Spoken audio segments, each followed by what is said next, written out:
Hello everyone. I welcome everyone to the plant breeding and genetics class.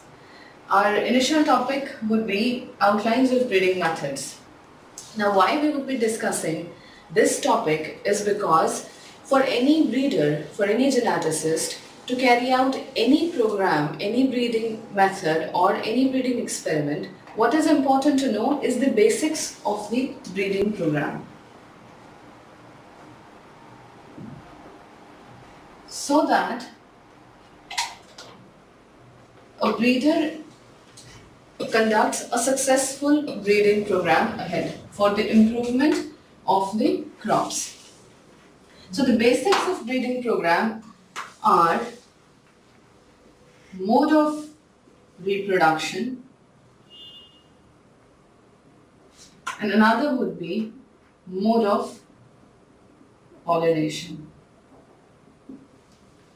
When we talk about mode of reproduction, as we all know, it is divided into two subgroups. One would be seed propagation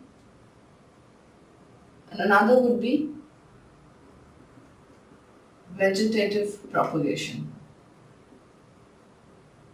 No doubt that we will be explaining these terms further in a better explanatory way under particular topics, but then still, as of now, these would be self-pollinated crops and cross-pollinated crops. And in vegetative propagation, we have artificial propagation and we have apomixis, parthenogenesis.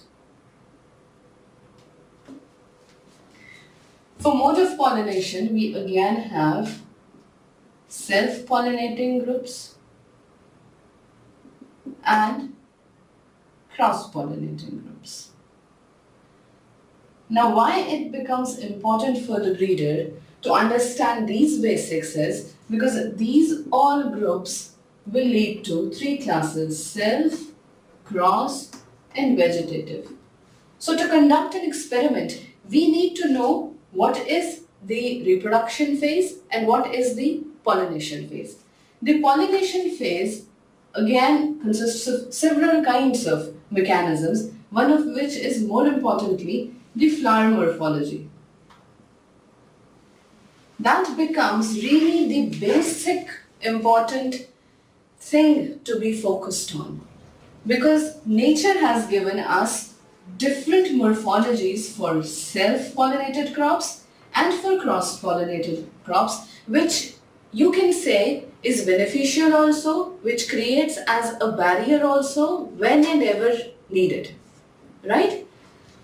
So, considering the mode of pollination and the mode of reproduction, we have two different groups, as I have talked about, self-pollinated crops and cross-pollinated crops. So I would be discussing here the features initially for self, cross and asexual propagated crops.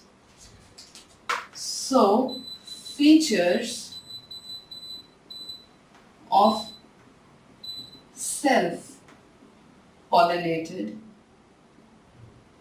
crops. Now, what initially is self-pollination? That becomes the basic question. So, self-pollination, basically, as we all know, is when the pollen of a flower falls on the stigma but of same flower, so that there is, number one, control on pollination. Most importantly, there is no contamination at all. Definitely, there are some advantages and disadvantages to it. We'll be taking them later on. So this is the mechanism of self-pollination. Now, what does this lead to? I'll be discussing most important points here only simultaneously. When you have the same pollen, so that means the genotype of this pollen and the genotype of this stigma plant would be the same. So that means there is no new gene combinations, right? That would be the first important point which is frequently asked in JRF or NET examinations. And the reason because the genotype of the pollen and the plant would be the same. Next important point, which comes from this point only, where there is new gene combinations, that means there would be narrow adaptability. And what does narrow adaptability mean? That means across environments, if you grow self-pollinated crops or varieties, they are not going to perform to that level, to that best level at every environment, because they do not have newer genes to just buffer those differences that come because of environment or because of some disease or pest incidences. Right? So there would be narrow adaptability. Again, now the new question, the new point that arises out of this is, when this has the same genotype, it will be true to type. That is, it would be autogamous. Now for autogamous, we know auto literally means same, right? So there would be same genotype, so the progeny that would be given by the plant, or I must say a self-pollinated plant, would be of the same genotype. That means it would be inbreeder. These terms are very important to note because they make questions out of these terms. Inbreeders, autogamous, or self-pollinations. Because the most important and most frequently asked question of JRF every time is, which is the highest form of inbreeding? So you say there is self-pollination. Or they ask, which is the highest homozygosity level obtained in? So you say in self-pollinations. Reason, we have given that there is same genotype of the pollen as well as the parent. Now another most important feature would be that in case of self-pollinations, the recessive deleterious alleles will not exist. Now there are two important terms here, recessive and deleterious. Recessive, as we all know, is which has not a dominant effect, which is not expressing when a dominant gene is present. This is your dominant gene. This would be your recessive allele. So this recessive allele in presence of a dominant allele is not going to express. It is going to be masked. It will express only when it is present in a homozygous state. That means both the chromosomes have the same allele, right? So deleterious would be that it is harmful. So if I construct an example that I have this genotype which is heterozygous, it is selfed in terms of F1, it has the same pollen, it's going to give you 4 genotypes, which would be completely dominant and homozygous, dominant and heterozygous, and then recessive. So this is not going to survive when we talk in terms of self-pollinations. This is in homozygous state, it got its partner in this same form, so it will express. In this situation, in heterozygous form, it is not going to express because a dominant gene is already masking its effect. So that means in terms of self-pollinations, these recessive deleterious genes are knocked out. We say they are knocked out of the population. So that means there is another important term, we say that there is gene fixation. And these deleterious genes are knocked out of the population. So this is one of the beautiful, you can say one of the most important points in self-pollinated features, which would not be so in cross-pollinated crops, and we will be discussing that later. So there are 2-3 important points as till now, that there will be no new gene combinations. In natural self-pollinated populations, the focus is important that in naturally self-pollinating populations. What I mean by saying naturally self-pollinated is that there is no cross-combination till now. no hybrid has been formed till now, because obviously then there would be some sort of new gene combination. Then we will be crossing two different plants, two different genotypes. That is an entirely different topic. But naturally there will be no gene combination, because of which there would be narrow adaptability to environment and to disease and pest. Then these would lead to true to type kind of plants. So there would be autogamous populations, we call them inbreeders or self-pollinations. And most importantly, that this recessive deleterious gene is not going to survive in your self-pollinating crops. Some more few characters that would be discussed, or features that would be discussed under this self-pollinating crop. I hope that I am clear till now and there are no doubts left. There are some characteristics of these self-pollinating crops. The character, as I talked in terms of the morphology of the flower, right? The flower morphology plays a very, very important role when it comes to the mode of pollination, the mode of breeding program, the mechanism, I must say. Sometimes it asks what is the mechanism of self-pollination. So they would be further discussed, but I would name them here only, which is cleistogamy. Number one, there is chesmogamy. There is bisexuality.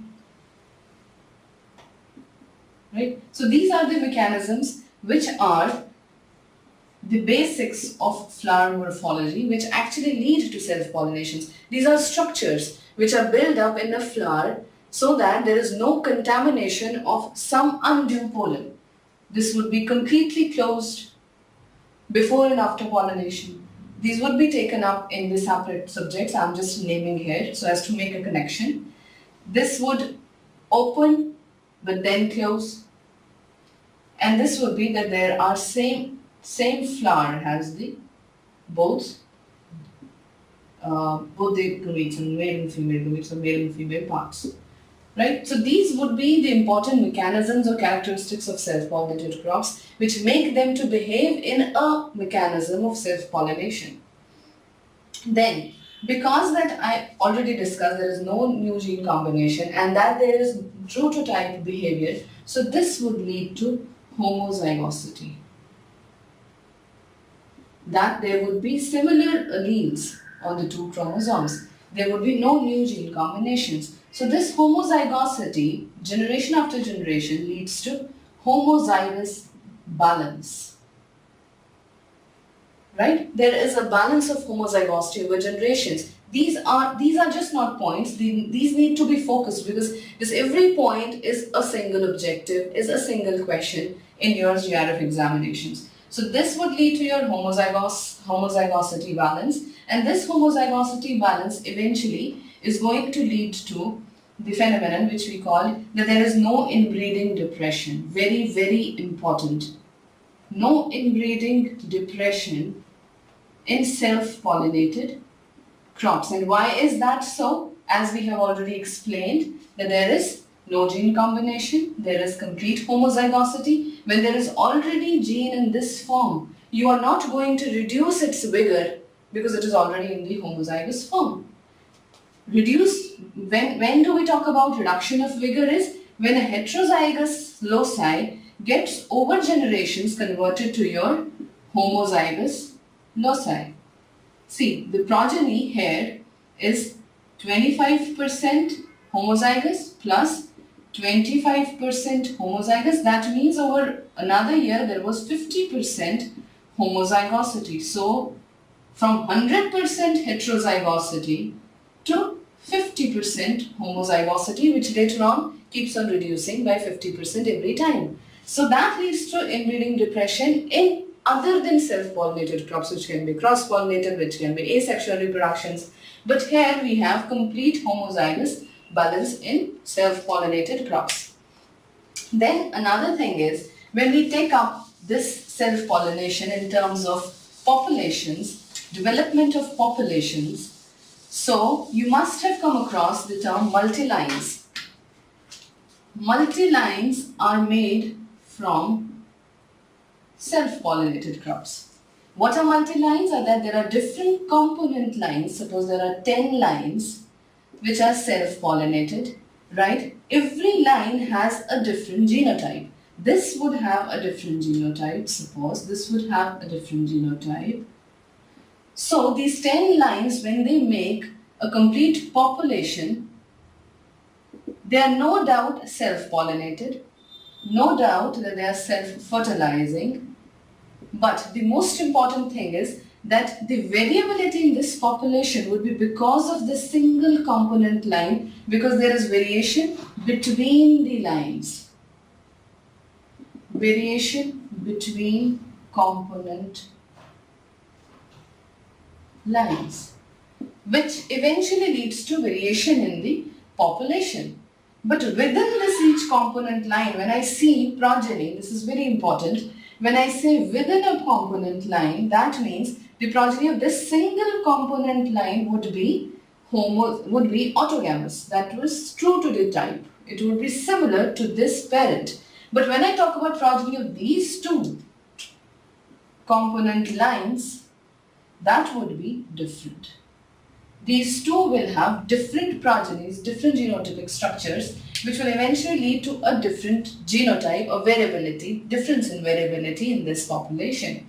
So this is what comes when we talk about populations of self-pollinated crops. I have already discussed about narrow adaptation. They would be less flexible, there would be no inbreeding depression, and no gene combinations would be possible. So that would be all for this self-pollinated crops. I guess each and every component has been made clear. Why they are narrow, why there is not much of a flexibility, why are they called as inbreeders, and why is there no inbreeding depression found in them. These all concepts have been put forth, and if you have any queries or any questions, you can quickly drop in the query. So we would be taking up another topic, that is cross-pollinated crops. So we will be discussing their features, which are nothing but, if you remember, the features that have been discussed under the self-pollinated crops, they are completely opposite to that of the cross-pollinated crops. I'll take them one by one quickly. Number first, I would be discussing the zygosity. That is homozygosity or heterozygosity. So in terms of cross-pollinated crops, we know why it is cross-pollinated, because there is pollen of one flower or plant falls on the stigma of another flower. This may be same plant or different plant. That is, they would be monoecious. You must be familiar with these terms, or they would be dioecious, where there are different plants, or where there is same flower same plant but different flowers. That would be in terms of monoecious. When there are different flowers and different plants, that would be dioecious. So this leads to actually the cross-pollination mechanism. Now, what cross-pollination mechanism would control in terms of zygosity, whether they would be homozygous or heterozygous? Because that we know previously that there were homozygous self-pollinated crops because both the alleles were similar. When we talk about different genotypes, so I say the pollen might have this genotype, the plant might have this genotype. So I am going as a male and a female parent, it would come up, the F1 would have this progeny which would be heterozygous. So in terms of cross-pollinations, we have this kind of heterozygous kind of a zygosity level. So they are heterozygous. When I say they are heterozygous, the another point that comes up is that they maintain a heterozygous balance, right? When I say they maintain a heterozygous balance, that gives lead to another point, which means that if there is any kind of inbreeding, that is, if I use the same pollen of the plant, so I am going to reduce the heterozygosity by 50%, that is 25% plus 25% is 50%, has this generation the homozygosity level, that means heterozygosity has been decreased by same 50%, right? So that means there would be inbreeding, this depression, because heterozygosity would be less than 50, so there would be inbreeding depression in terms of cross-pollinated crops, right? Now, because it has a heterozygous balance, that means it has a wider adaptability. That means it is going to buffer all the differences which would come up because of environmental changes or disease pest incidences. So across locations and across time, this cross-pollination would have a wider adaptability, a better resistance against such fluctuations. So wider adaptability, then there would be heterozygous, this cross-pollination nature would lead to new gene combinations, because this is because this is allogamous in nature. And when I talk about allogamous, that means allo means different source. So we have different source in terms of pollination and different mother plant on which this pollen is going to fall, and there is formation of gametes. So these are very important points, that heterozygosity would be there in terms of cross-pollinated crops. There would be heterozygous balance. There would be inbreeding depression, that means heterozygosity would be converted to homozygosity. 50% of the loci would turn to homozygous with every generation, right? So with the result, inbreeding leads to at 6 or 7 generation, that leads to some 98% of homozygosity. So there would be inbreeding depression because no vigor would remain anymore. Then the most important thing would be that their nature is random mating. This is a separate topic in genetics and plant breeding, but I would be giving the definition here. Random mating means that each individual or each genotype in a population would have equal chance of pollinating or breeding with every other individual in the population. Suppose you have 5-6 plants, so this is a population. This random mating means this parent has an equal chance of mating with either this, either this, either this, or any plant, which is not so in terms of self-pollination. There only single plant would have both the male and female parts in the same plant, so there would be no scope of random mating there. While as in case of cross-pollinated crops, the scope or the mechanism is random mating. Then there is another important point, which is that there is masking of deleterious alleles. That means the deleterious alleles are going to remain in the population hidden. While as in terms of self, I said that this will go to homozygosity, only this allele. This is going to get into a homozygous level and that will be knocked out. But here, it will remain in the population in terms of heterozygous conditions. Only this allele is going to give its effect, whereas this allele is going to get settled in the population. Whenever it comes in terms of the recessive nature, whenever there is inbreeding or whenever there is self-pollination, this allele will come to homozygous form and only then it will be knocked out. Otherwise, it is well preserved there very dangerously in the same population. Then it promotes new gene mechanisms, new gene combinations. That is what we all know about it. So we will be taking up lastly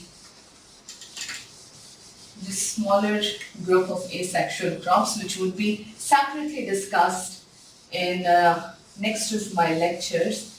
But here we will be taking that as an introductory population, or you can say sub-population. So there are asexual propagation. When asexual comes the word, that means it is bypassing the normal sexual process of fertilization. That means there would be no union of male and female gametes as there is a normal sexual process in sexually propagating crops. So asexually they bypass. There would be mechanisms to it. There would be vegetative propagation. That means it would be artificially done, whether in terms of stem cuttings you have heard of in roses or grapevine. There would be some tubers. There would be rhizomes. Tubers in terms of potato. This would be rose. There would be rhizomes like ginger. Then there would be corn. There would be bulbs. This would be onion. This would be benda and arri. Right? So there would be runners and rest of the examples which will be taken one by one in the next lectures. So these would be vegetatively propagated. I can call them as artificial vegetative propagation also. Right? And there would be another mechanism which is apomixis. Very important again, very, very important. There is apomixis and then there is parthenogenesis. Mostly students make a mistake saying that this is same. There is a very minor difference between the two. No doubt that the concept would be same, but these would be taken, explained in the next lecture. So these would be your asexual reproductions. Then there are further subclasses of these apomixes, which is apogamy, apospory, right, diplospory, and rest of the mechanisms which are different. They need to be understood very minutely because there will be very minor differences, and that leads to a wrong answer in your objective questions. There is always a hint which is to be caught, so that will be taught in the next lectures. And under these asexual propagation, these asexual propagating crops are found in self-pollinated groups also and in cross-pollinated groups also. That means that there are self-pollinating crops basically and cross-pollinating crops, but they reproduce asexually, which is potato. Basically a self-pollinating crop, but it reproduces asexually via tubers. Then we have cross-pollinated crops, many examples, sugarcane, tea, coffee. There would be this group of peach, pears, right? So they are basically your cross-pollinated crops, but the mechanism of reproduction is asexual. So concluding here, I would give a quick look over the important points in terms of self, cross-pollinated crops and asexual crops. Again, I missed out a point over here that the heterozygosity is the very important phenomenon which is found in asexually reproducing crops. They are highly heterozygous, so that means there would be, yes, inbreeding depression.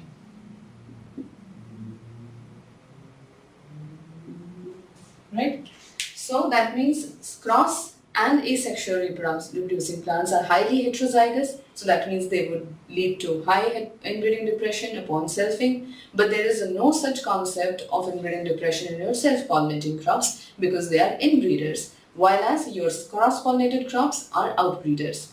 Then the self-pollinated crops would lead to the knockout of the deleterious recessive alleles, which is not so in your cross-pollinated crops because they retain this recessive allele, deleterious allele, in terms of heterozygous condition. That means that there is a genetic load, which we say, genetic load in that cross-pollinating population, which means that the recessive deleterious allele is always there, masked, very much present, but not expressing. It will express only when it will get its component recessive allele, right? So in terms of self-pollinations, because there is homozygosity, because there is no gene combination, that has a narrow adaptability for different environmental fluctuations for disease, insect, pest incidences, which is not so in cross-pollinating crops. They have a wider adaptability, a wider buffering system for these fluctuations because of their new gene combinations. The self-pollinating crops maintain a homozygous balance, while as the cross-pollinating crops and the asexual crops maintain a heterozygous balance. So that will be all for the day. The important points need to be noted. The important questions need to be clicked up, need to be asked frequently. Thank you. Good reading.